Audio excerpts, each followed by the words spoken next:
वहां पर अगर कोई माँ अगर कोई बेटा अपनी माँ को देख कर भागेगा, भाई भाई को देख कर भागेगा, शौहर बीवी को, बीवी शौहर को देख कर भागेगा।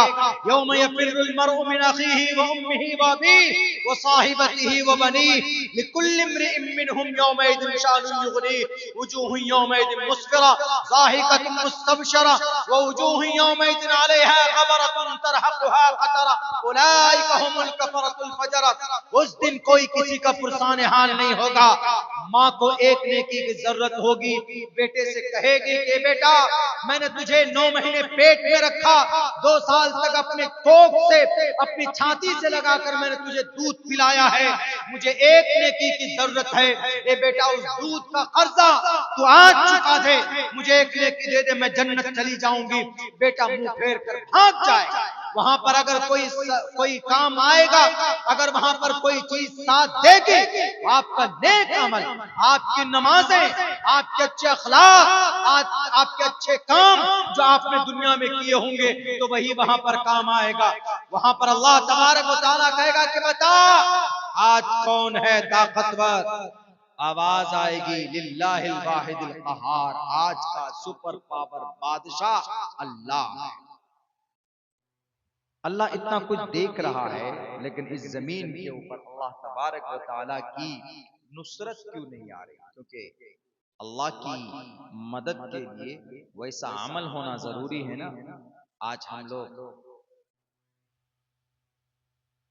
मामलात में गड़बड़ी करते हैं, मामलात में भी बहुत गड़बड़ी करते हैं, लेन देन में गड़बड़ी, सूद हर घर में है, बंधन लोन, ग्रुप लोन शायद आपके यहाँ कम हो, ये हो भी सकता है, इसलिए कि ये बंधन बैंक वाला तो हर घर में घुस गया है।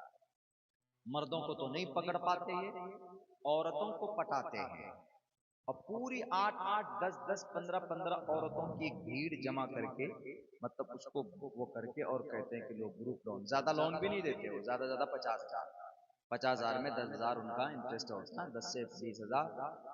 और फिर औरतों की एक जमात होती है और उसमें से एक औरत को मुखिया बना देते हैं, जाओ हमारी माए बहन है, बस अरे हाँ 50,000 रुपए मिल रहे। सूद हराम है मेरे समाज के माओ बहन, और हराम रिस्क आपके बच्चे के हलक में गया, ला यदखुलुल जन्नत जसदुन गुज़िय बिल हराम, अल्लाह के नबी की हदीस है, ऐसा बदन जन्नत में नहीं जा सकता जिसको हराम ग़िज़ा देकर पाला गया। अगर आजकल का हमारा नौजवान बच्चा बिगड़ रहा है तो उसको हलाल रिस्क नहीं खिलाते, हराम रिस्क खिलाते। इसीलिए मैं कहा करता हूं कि हमारी समाज को सुधारने के लिए अगर हमारी समाज की औरतें लाइन पर आ जाएं, इमाम बुखारी का नाम सुना होगा आप लोगों ने, कुरान करीम के बाद इस धरती पर सबसे बड़ी किताब बुखारी शरीफ है हदीस की। बुखारी इतने बड़े हदीस के इमाम, मजबूत और मुस्तनद अहादीस को जमा किया उन्होंने। इनको इतना बड़ा इमाम बनाने में किन कहा था? उनके अब्बा का इंतकाल बचपन में हो गया, लेकिन उनकी माँ ने उन पर इतनी मेहनत की, उनकी माँ और उनकी बहन ने इतनी मेहनत की, हलाल रिस्क खिलाया, तरबियत की, पढ़ाया। बुखारी जैसी किताब लिखी, सहाय सित्ता हदीस की 6 बड़ी किताब, उनमें सबसे नंबर 1 पर बुखारी शरीफ। औरत की कहा, पंडित दयानंद सरस्वती जी का एक मंत्र है, मात्रमान पित्रमान चार्यावान पुरुषो वेद परशस्ता धार्मिकी विदिति यस्य सामास्म गमः। सत्यार्थ प्रकाश एक किताब है, पंडित दयानंद सरस्वती, जो अभी आजादी के टाइम पे मौलाना कासिम नानोतवी वगैरह से इनका बड़ा वो होता था, मुनाजरा, भागता फिरता था ये, कभी यहाँ कभी वहाँ, हिंदू धर्म से निकलकर आर्य समाज बना। उसने इस्लाम के खिलाफ एक किताब लिखी, सत्यार्थ प्रकाश। मेरे पास वो किताब है। मैं जब इस किताब को मुताले के लिए बैठा तो मैंने इस मंत्र को पहला समलाज दूसरा समलाज पढ़ा, तो इस मंत्र को जब मैंने पढ़ा, इसका ट्रांसलेशन जब हमने किया, तर्जमा बहुत अच्छा है इसका, तो इसलिए मैं अक्सर पढ़ता हूँ अपने जलसों में। मात्रमान पुत्रमान चार्यावान पुरुषो वेदा प्रशस्ता धार्मिकी विदिति यस्य सामास्मगमः। अगर कोई बच्चा बड़ा होता है, कामयाब होता है, तो उसके पीछे किसका हाथ? 3 लोगों का। 3 लोग मेहनत करते हैं तब एक आदमी बड़ा बनता है। 3 में से पहला नाम किसका आता है? अल्लाह के नबी की हदीस भी है, बच्चे का सबसे पहला मकतब मां का गोद है। मात्रमान, मां की जिम्मेदारी, मात्रमान पितरमान, फिर पिता की जिम्मेदारी, चार्यावान, फिर टीचर की, उस्ताद की जिम्मेदारी। जब ये 3 आदमी अगर किसी बच्चे पर प्रॉपर मेहनत करे तो वो बच्चा पुरुषो वेदा, वेद मतलब ज्ञानी, ज्ञान। वेद है ना, ऋग वेद, यजुर्वेद, सामवेद। वेद का मतलब ज्ञान का भंडार, ज्ञान। पुरुषो वेदा, ज्ञानी आदमी। अगर एक आदमी ज्ञानी बनता है, महान बनता है, उसके पीछे ये 3 आदमी की मेहनत। अब हमारी माए बहनें अगर सूद का पैसा लाएंगे, अपने बच्चों को उससे रिस्क खिलाएंगे, खाना बनाकर खिलाएंगे, वो बच्चा मुत्तकी परहेजगार अल्लाह का वली नहीं होगा, शैतान बनेगा वो। और सुन लीजिए मुसलमानों, सूद कितना बड़ा पाप है। अगर आप नमाज छोड़ देते हो तो अल्लाह ने जंग के लिए नहीं कहा, रोजा छोड़ दें जंग के लिए नहीं कहा, ज़कात न दें जंग के लिए नहीं कहा, अलग अलग वईद है। लेकिन अगर कोई सूद खाना बंद नहीं करता है, ग्रुप लोन लेता है, तो अल्लाह के नबी अलैहिस्सलाम फरमाते हैं, बल्कि खुदा का कुरान कहता, फ़इल्लम तफ़अलू फ़अज़नु बिहर्बिन मिनल्लाहि व रसूलिही। अगर तुमने सूद खाना खिलाना बंद नहीं किया तो अल्लाह और उसके रसूल से जंग करने के लिए तैयार हो जाओ।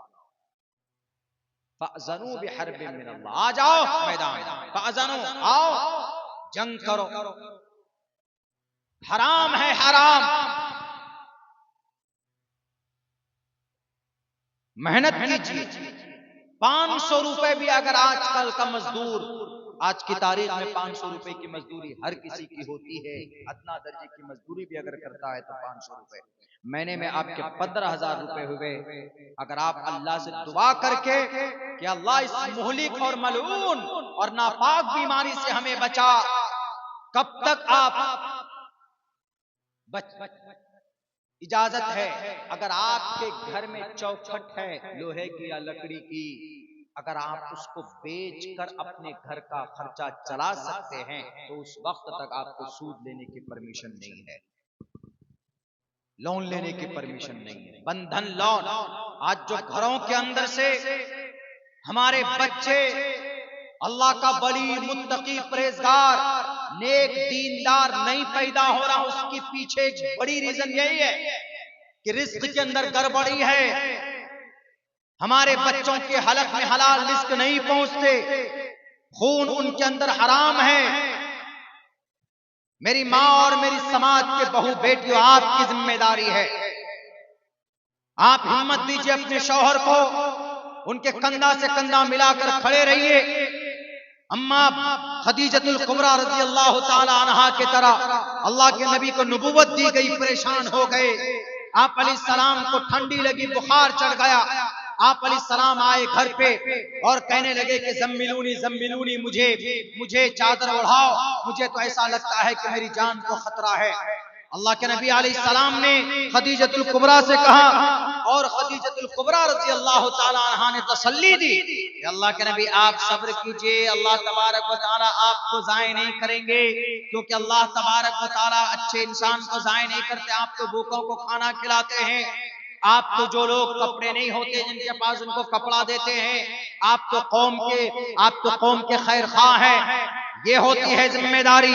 लेकिन अगर आप इस सर पकड़ कर बैठ जाएं और यूं कहें कि बस सब कुछ बर्बाद हो गया, कैसे घर चलेगा, कैसे बेटी की शादी होगी, ये कीजिए वो कीजिए, आप शौहर को हिम्मत दीजिए।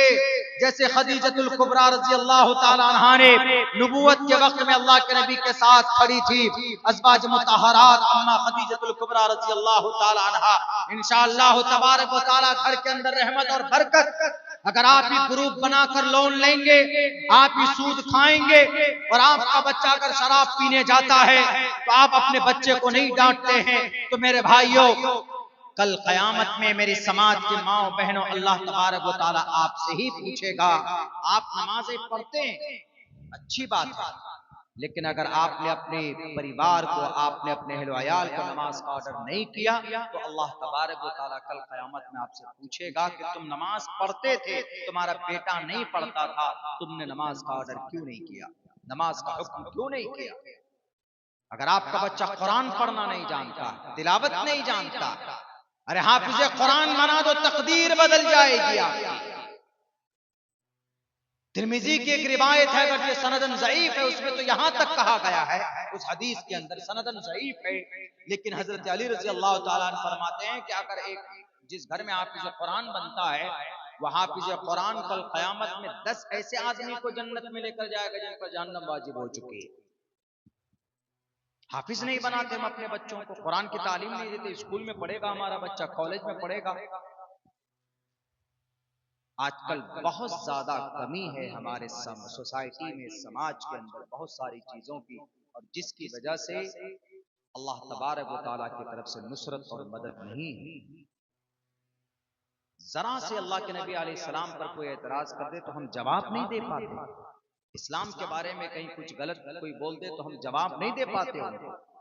इस्लाम की तालीम बच्चों को दीजिए, अकीदे की तालीम दीजिए। जब सबसे पहली वही आसमान से जमीन पर आई थी तो तालीम ही की आई थी, नमाज की नहीं आई।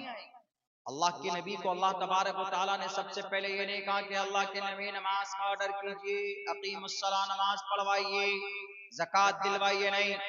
सबसे पहला फरमान आसमान से जमीन पर यह आया, इक़रा, पढ़ाइए, पढ़िए, इक़रा बिस्मि रब्बिकल्लज़ी खलक़, और अकीदे की तालीम दी गई, इक़रा बिस्मि रब्बिक, अपने उस रब के नाम से पढ़िए जिसने पैदा किया, यानी अपने खालिक, अपने मालिक के नाम से पढ़िए।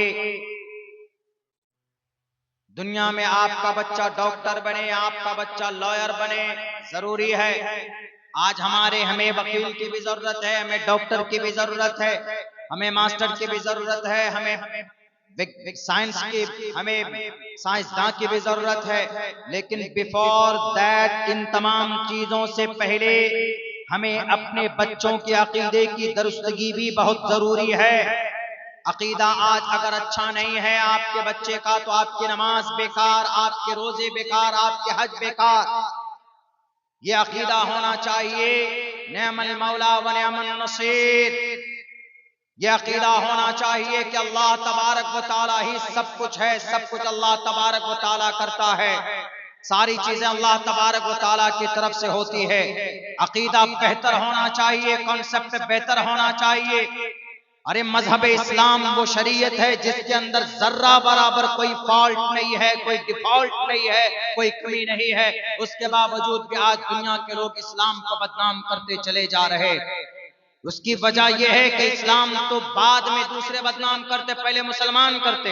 अभी ईद का मौका है, अभी आया गया ईद में हमने देखा, कई जगह पर हमने देखा 7 दिन तक जनाब ईद की खुशी मनाते रहे। कहीं पर 5-6 दिन हो गए, एकदम डीजे लगाकर, रोशनी एकदम डिस्प्ले लगाकर, क्यों जी, ईद है। ईद खुशी मनाने का दिन है, लेकिन वही खुशी हम मना सकते हैं जो शरीयत में है। अब एकदम बहुत ज्यादा खुशी मनाने लग गए, लाइटिंग हुई, चंदे हुए, मदरसा मस्जिद चलाने के लिए इतनी फिक्र नहीं होती जितनी कि भाई साल में एक मरतबा ईद मनाने के लिए एकदम लाइटिंग हद से ज्यादा। किस स्टेट में, किस सूबे में हुआ नाम नहीं लूंगा, मैंने देखा है 2-3 दिन तक तो मैंने अपनी नजरों से देखा है, बोला कि यहाँ तो 5 से 6 दिन तक ईद मनाई जाती है मौलाना साहब।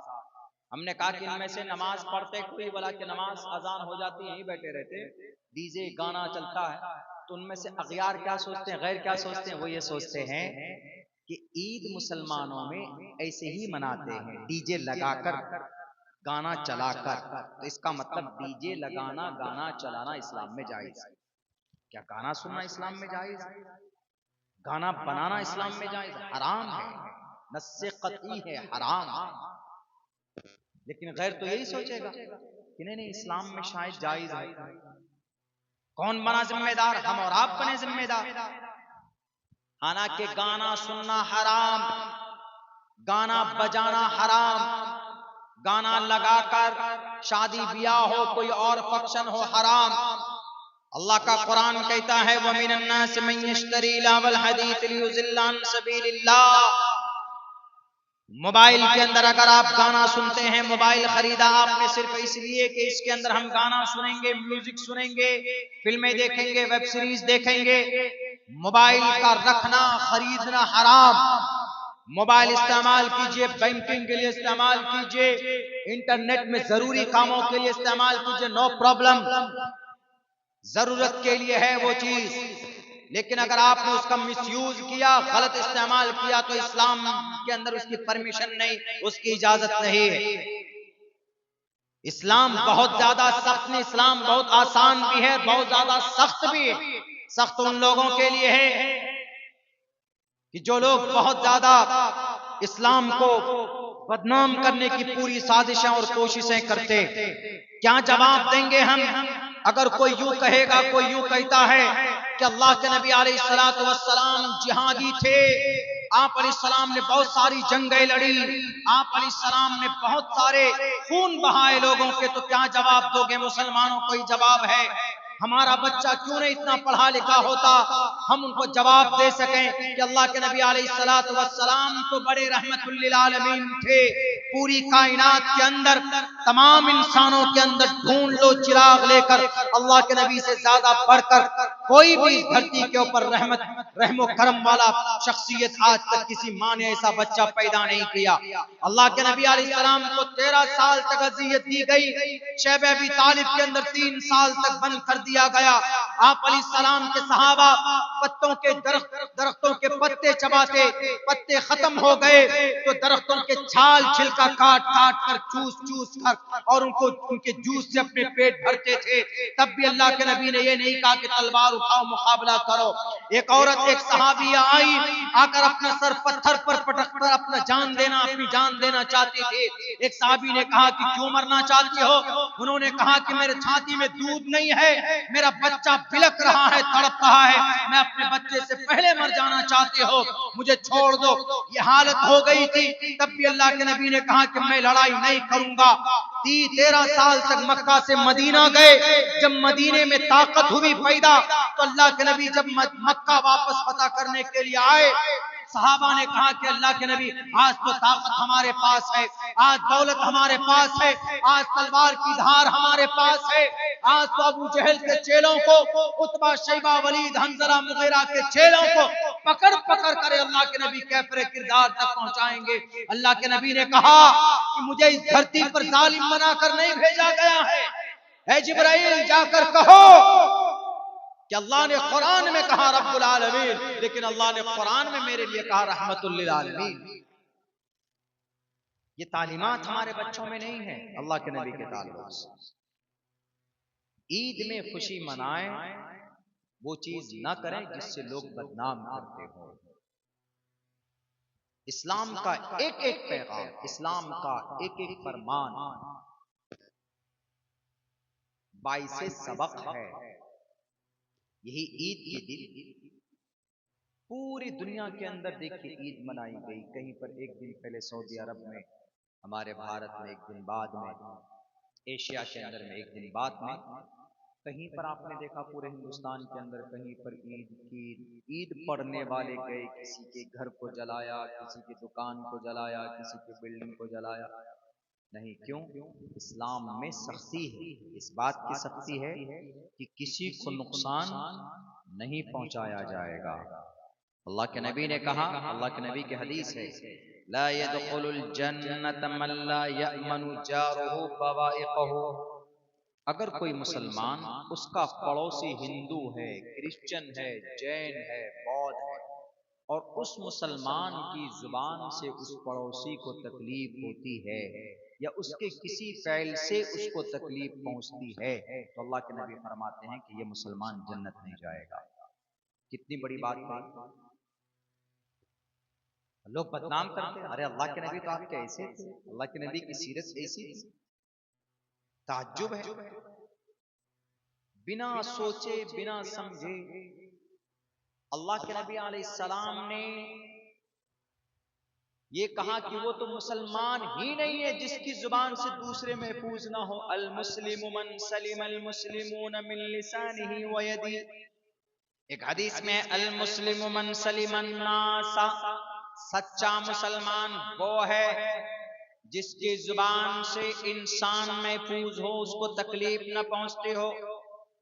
उसको कोई तकलीफ अगर पहुंचे इंसान को किसी मुसलमान की जुबान से, तो सच्चा मुसलमान नहीं। ये अल्लाह के नबी का फरमान। और अल्हम्दुलिल्लाह हमारा अकीदा इसी बात पर है, सूरज बेनूर हो सकता है, चांद की खूबसूरती जा सकती है, लेकिन अल्लाह के नबी का अकीदा, अल्लाह के कुरान का फरमान की सच्चाई हमारे दिल से नहीं जा सकता है। दुनिया वालों सुन लो, ये बात तो गीता में भी कही गई, क्या अहिंसा सत्यम करोधस्तयागा शांतिरपैशुनम दया बुलेश बलोरूपतवमहीर चापलाम। कोई भी त्योहार, रामनवमी का त्योहार हो के ईद हो के बकरीद हो, किसी को तकलीफ नहीं पहुंचाई जा सकती, गुस्से पर अमल नहीं किया जा सकता। कितने शांति के साथ ईद की नमाज होती है, 10 दिन पहले से उसकी तैयारी की जाती है, और ईद के दिन उस रात में तो बच्चे सोते भी नहीं ईद की खुशी में, बच्चे। और सुबह होते ही फजर की नमाज के बाद नहाने में लग जाते हैं, नए कपड़े पहनते हैं, अच्छे कपड़े पहनते हैं, अब पूरे दिन बच्चे खुश होते हैं। कितना खूबसूरत मंजर होता है और कितना पुरसुकून मंजर होता है। पूरे भारत के अंदर कहीं पर कोई माए कलाल बताए कि ईद के दिन किसी मुसलमान ने पत्थर उठाकर किसी गैर को मारा, किसी गैर को तकलीफ पहुंचाई, नहीं बता सकते। क्यों? क्योंकि इस्लाम में इसकी परमिशन ही नहीं, इस्लाम में इसकी इजाजत ही नहीं। बल्कि अल्लाह के नबी अलैहिस्सलाम जा रहे थे ईदगाह की तरफ, तो बच्चे खेल रहे थे, एक बच्चा मासूम सा बैठा हुआ। अल्लाह के नबी अलैहिस्सलाम उस बच्चे के पास गए और अल्लाह के नबी अलैहिस्सलाम ने कहा कि बेटे क्या होगा? कहा माँ बाप नहीं है। आप अलैहिस्सलाम उस बच्चे के सर पर दस्ते शफकत रखते हैं, उसको कहते हैं कि तुम घबराओ मत, तसल्ली दिया। ये इस्लाम है। मगर आज इस्लाम को क्या कह के बदनाम किया जाता? वो पड़ोसी मुल्क का कुछ जालिम लोग आए बंदूक लेकर और उन्होंने नाम पूछ पूछ कर मारा, तो मीडिया वाला 2.5 फुट उछल कर क्या कहते? इस्लाम में हूर पाने के लिए देखिए गैरों को मारा जाता है, हिंदू को नाम पूछ कर मारा जाता है। गलत, इस्लाम का अकीदा नहीं हो सकता है। उस आदमी ने अगर ऐसा किया तो सबसे पहले मैं ये कहूंगा कि उसको सबसे पहले सूली पर लटकाओ जिसने ऐसा किया। इस्लाम में अल्लाह के नबी अलैहिस्सलाम का फरमान, बल्कि कुरान का फरमान, मन कतल नफ्सन बिगैरि नफ्सिन व फसादिन फिल अर्दि फकन्नमा कतल अन्नास जमीआ। अगर कोई बिना बात के किसी इंसान को मारता है, धर्म पूछ कर, नाम पूछ कर, या कहता है कलमा पढ़ो, नहीं पढ़ा जाता तो गोली मार देता है, तो गोया उसने पूरी इंसानियत का कत्ल कर दिया। इस्लाम में इसकी इजाजत नहीं। इस्लाम में इतनी इजाजत है कि अगर आप जंग के मैदान में हैं, लड़ाई के मैदान में है, रणभूमि में है, तो जंग के मैदान में अल्लाह के नबी ने पाबंदी के साथ ये ताकीद की है कि उन्हीं से मुकाबला करो जो तुम्हारे सामने में तलवार लेकर आए। अगर जंग के मैदान में सामने कोई बच्चा आ जाए उसके ऊपर हाथ मत लगाना। अगर जंग के मैदान में कोई औरत आ जाए तो उस पर हाथ मत लगाना। अगर जंग के मैदान में कोई बूढ़ा आदमी आ जाए उसको टच मत करना। अगर जंग के मैदान में अगर गुजरो तो अगर सामने में कोई फसल हो, कोई दरख्त हो, तो उसको काटना मत। ये है जनाब मोहम्मद रसूलुल्लाह का तरीका, ये है अल्लाह के नबी की सीरत और नसीहत। लेकिन आज जंग लड़ते हैं, मासूमों के ऊपर गोली बरसाते हैं। सरजमीने गजा पट्टी में तकरीबन 30 से 35 बल्कि 50,000 मासूम बच्चे शहीद कर दिए गए। अभी ईरान के एक स्कूल के ऊपर एक बम बरसाया जाता है, उसमें 165 बच्चियां पढ़ रही थी, छोटी छोटी बच्ची, और उसके ऊपर बम बरसाया गया और ये कहते हैं कि हम अमन परस्त है। अरे अमन परस्त अगर कोई संविधान है, कोई कानून, कोई शरीयत है तो जनाब मोहम्मद रसूलुल्लाह सल्लल्लाहु अलैहि वसल्लम की शरीयत है। मक्का में रहे, अल्लाह के नबी के नजरों के सामने में बिलाल हबशी को तड़पाया गया। नबी ने कहा कि सब्र करो। बीबी सुमैया के जिस्म के 2 टुकड़े हुए, नबी ने कहा कि सब्र करो। हजरत खब्बाब बिन अरत को अंगारों पर लिटाकर भूना गया, नबी ने कहा कि सब्र करो। हजरत जुबैर की आंखें निकाली गई, नबी ने कहा कि सब्र करो। हजरत बशीर इब्न जिंदल को घसीटा गया, नबी ने कहा कि सब्र करो। जंगे उहद के मैदान में उम्मे अम्मारा की जिस्म से सर से पैर तक 90 जख्म आए, नबी ने कहा कि सब्र करो। अल्लाह के नबी ने 13 साल तक सब्र की तलकीन करते रहे, लेकिन किसी इंसान को एक थप्पड़ तक नहीं मारा। यह इस्लाम की अमन परस्ती। कोई माए का लाल पूरी दुनिया के अंदर ये बात नहीं बता सकता कि इस्लाम से ज्यादा बेहतर निजाम और सिस्टम किसी और मजहब, किसी और धर्म के अंदर है भी।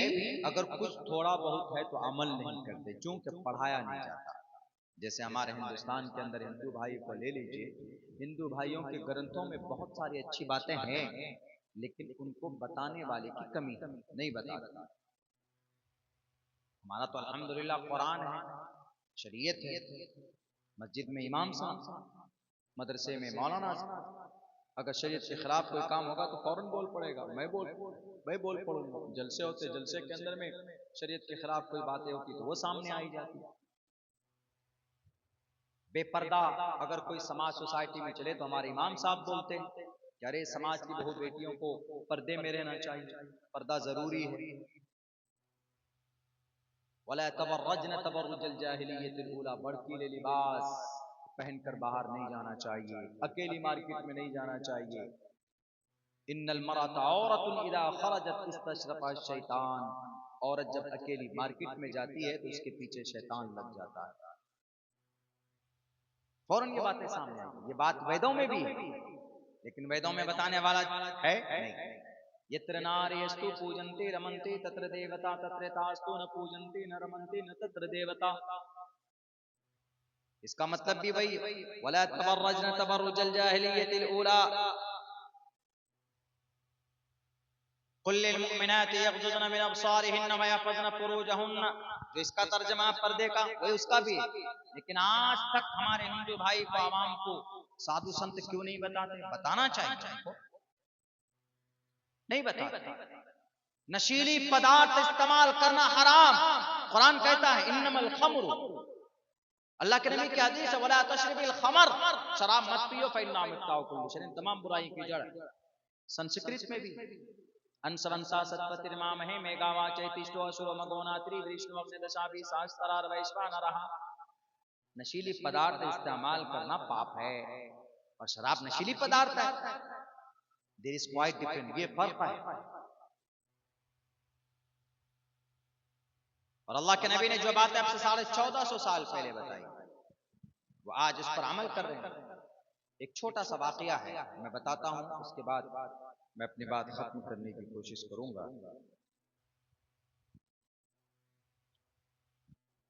कलकत्ता के अंदर एक हादसा हुआ अभी गालिबन 1 साल पहले।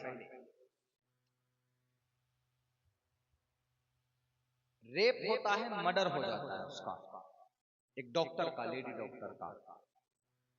रेपिस्ट को सजाए मौत दी गई, शायद फांसी की सजा हुई है उसको। लेकिन उस केस को पढ़िए शुरू से आखिर तक, तो आपको अल्लाह के नबी के फरमान जो 1450 साल पहले बताई गई थी, वही बात आज के केस का चीफ ने बताया। लोगों, जो सीबीआई का जो चीफ था, उसने कहा कि ये नहीं होना चाहिए। अगर ऐसा होता तो ये बच जाती, अगर ऐसा होता तो ये मर्डर ना होता, अगर ऐसा होता तो ये रेपिस्ट ना होता। क्या चीज थी वो? ये कि वो लेडी डॉक्टर रात को 12-1 बजे अकेले किसी कमरे में थी।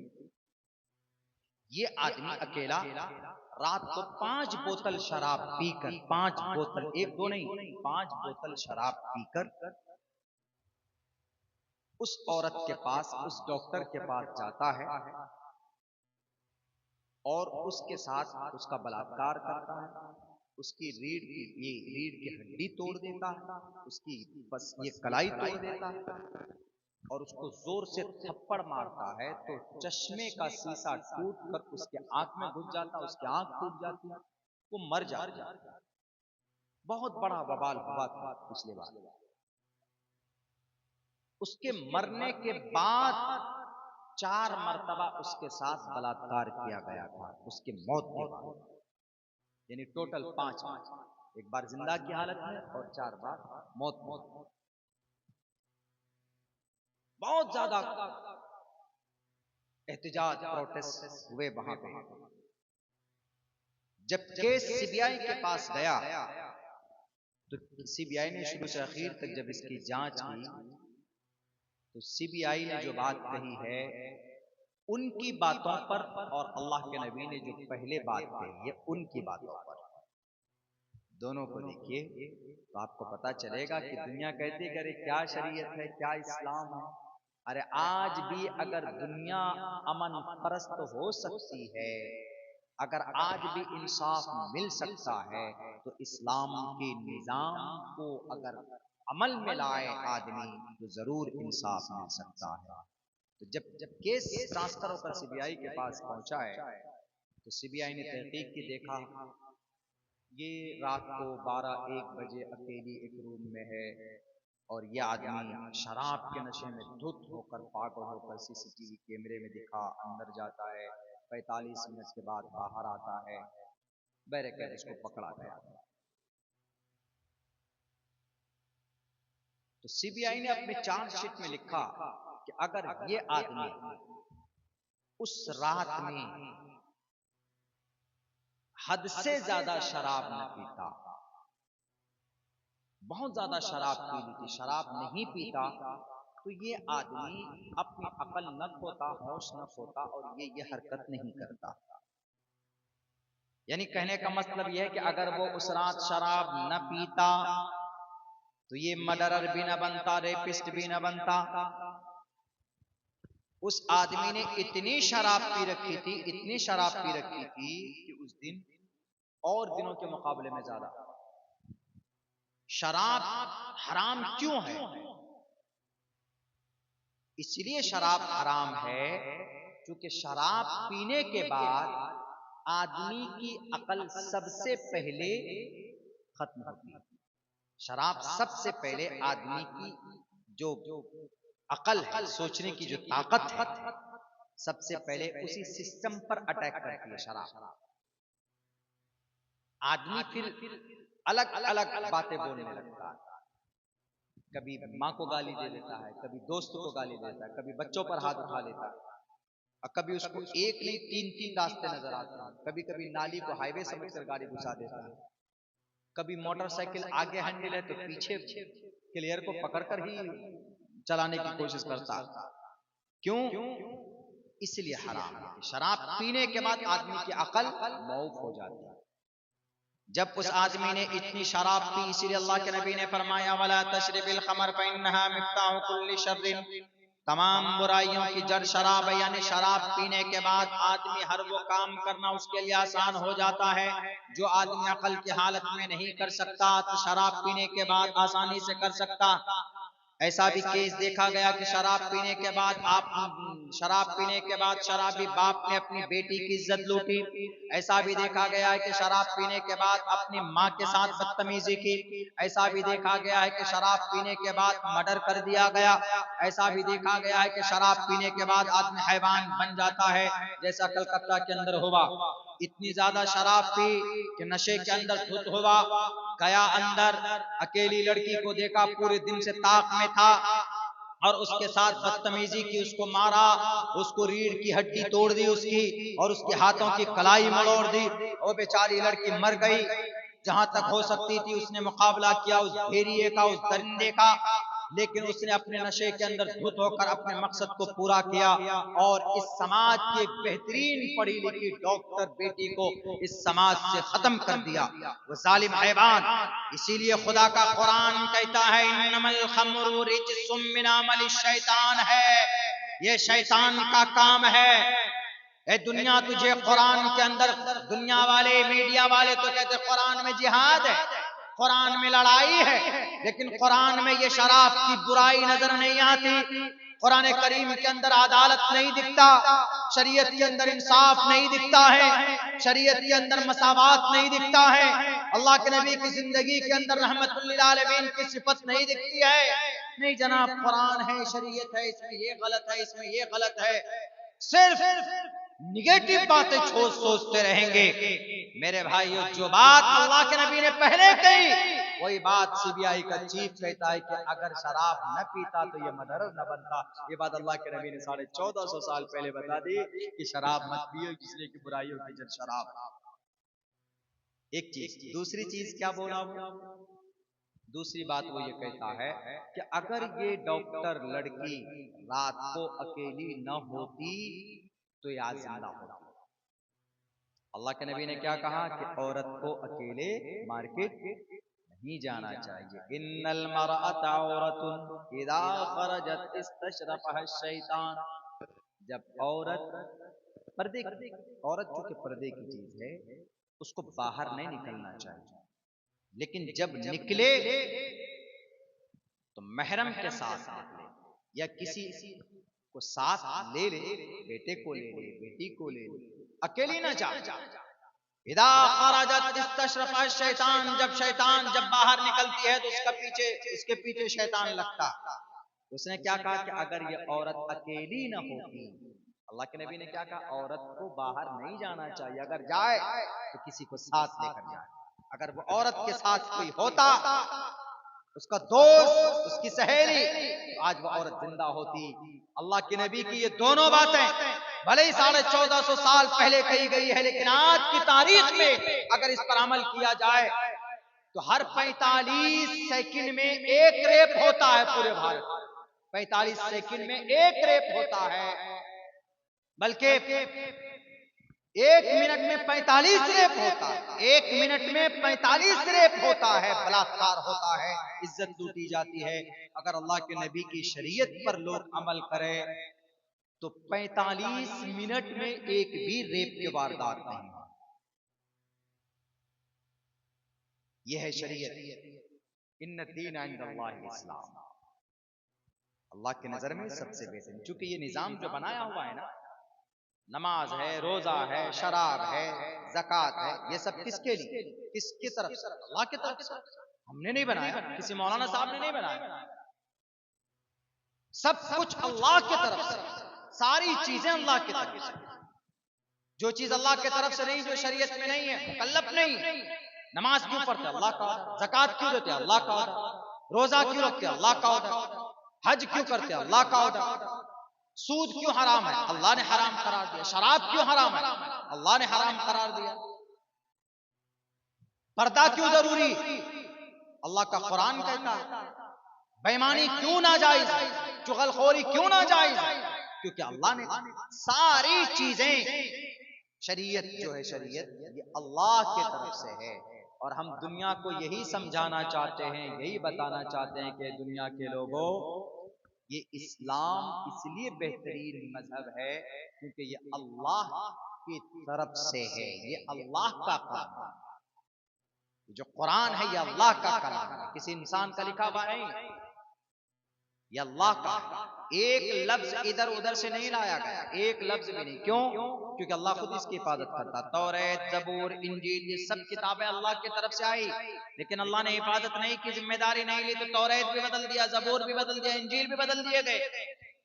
आज भी हैं ये सब किताबें, लेकिन मफकूद है, छोटे छोटे नुस्खे में है, बदल दिए गए, बड़ी तब्दीली की गई। लेकिन कुरान 1450 साल पहले नाजिल हुआ, आज तक इसके अंदर कोई गलती, कोई त्रुटि, कोई नुक्ते में गड़बड़ी, कोई हुक्म के अंदर तब्दीली बिल्कुल नहीं। पहले भी जो नमाज का हुक्म था, आज भी वही नमाज का हुक्म है। पहले भी जो ज़कात का हुक्म था, आज भी वही है। पहले जो शरीयत का फरमान था वही है। निकाह का जो हुक्म है वही है। तलाक का जो हुक्म है पहले वही आज भी है। सहाबा के जमाने में जो कुरान था वही कुरान आज भी हमारे पास है, अपने अहकामात के साथ। सहाबा के दरमियान में जो शरीयत थी वही आज भी है। वो पूरी दुनिया के मुसलमानों के लिए बराबर है। ऐसा नहीं कि भारत के मुसलमानों के लिए 5 वक्त की नमाज फर्ज है, सऊदी के मुसलमानों के लिए 6 वक्त की नमाज फर्ज है या 4 वक्त की नमाज फर्ज है। जो चीजें कह दी गई उस पर अमल करना है। जैसे जोहर में 4 रकात फर्ज है, असर में 4 रकात फर्ज है, मगरिब में 3 रकात फर्ज है, तो पूरी दुनिया का मुसलमान मगरिब में 3 ही रकात फर्ज पड़ेगा। ऐसा नहीं कि अरे कोई आदमी अपनी अक्ल लगा कर यूं कहे अरे जोहर में 4 है, असर में 4 है, इशा में भी 4 है, मगरिब में और फजर में क्यों कम कम है। लो फजर में भी 2 रकात बढ़ाकर 4 कर दिया, फर्ज कर दें, या मगरिब के अंदर में 1 रकात और एक्स्ट्रा मिलाकर 4 रकात फर्ज कर दें। हालांकि नमाज ही बढ़ा रहा है, नेकी का काम है उसमें। अगर नमाज बढ़ाएगा 1 रकात तो उसमें कुरान ही पढ़ेगा, दरूद शरीफ पढ़ेगा। ज्यादा बढ़ जाएगा तो गुनाह का तो काम होना नहीं चाहिए। लेकिन क्या नमाज हो जाएगी? बिल्कुल नहीं होगी। क्यों? क्योंकि अल्लाह की शरीयत के खिलाफ है, हुक्म खुदाबंदी के खिलाफ है। शरीयत में अकल को दखल नहीं है। जो अल्लाह ने कह दिया आमन्ना सद्दक़ना, उसको मानना। इसी का नाम बंदगी है, इसी का नाम मोमिन है, इसी का नाम इस्लाम। इस्लाम इसीलिए बेस्ट है, इसके अंदर अकल की कोई गुंजाइश नहीं। जो भी बातें हैं अल्लाह तबारक व तआला की तरफ से है। मेरे भाइयों, मैं चूंकि बहुत ज्यादा थका हुआ हूँ और आप लोग भी बहुत थक गए हैं, मेरा एक लंबा सफर हम करके यहाँ तक पहुँचे आपके पास, लेकिन अल्हम्दुलिल्लाह आपका ये प्रोग्राम बड़ा अच्छा कामयाब रहा। आपने गालिबन शायद